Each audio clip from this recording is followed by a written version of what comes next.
Much in theory, kind of know what you think about this quote. And this is from Black Feminist Thought and Nations of Domination by Patricia Hill Collins.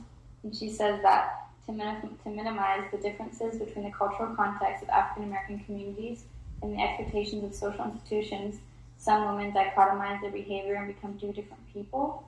So, like, what do you think about that? And do you feel like this was true for you? Or you kind of felt like you feel like... I don't know if I understand what that means. I think how I interpret it is kind of she's saying that, like, she felt like her African American culture, like, maybe like she was like inappropriate for like certain situations or like institutions. Like she felt like she had to like become a different version of herself.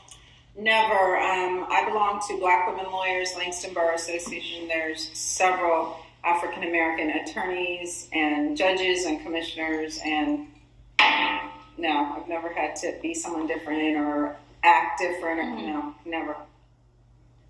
Did you ever find that people treated you differently once you became like a successful lawyer? Oh, well, as a commissioner, yeah, they kiss your butt.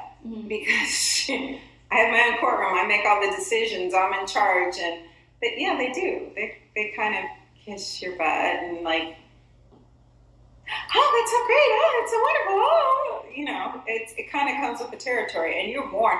There's lots of judicial training. I've probably been to 6 different trainings since I've been appointed to the bench.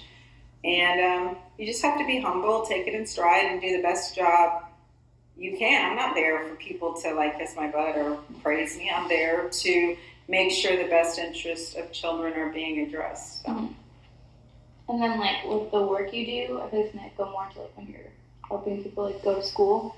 Did you like see the matrix of domination, where like gender, race, and class were like inhibiting someone's progress? The majority of families I worked with were Latino, and the majority of issues were substance abuse and domestic violence, and that's true as a prosecutor, even before I was involved with truancy, and now as a bench officer, the majority of people who appear before me are Latino. I mean, on any given day, if I have 30 families appearing before me, 26 will probably be Latino, if not more. Are they like single mothers all the time? Or? No, I mean, there's... Okay, so for example, if it's domestic violence, yeah, they might be together, but they shouldn't be together. Yeah. Domestic violence is huge. Okay. It's probably the #1 issue that brings families before me, but with that comes substance abuse, because they're usually drinking when the incident occurs, or methamphetamine is a huge problem too. What do you think of the feminist movement today? And like, do you think that since you've grown up, that you've seen a lot of change?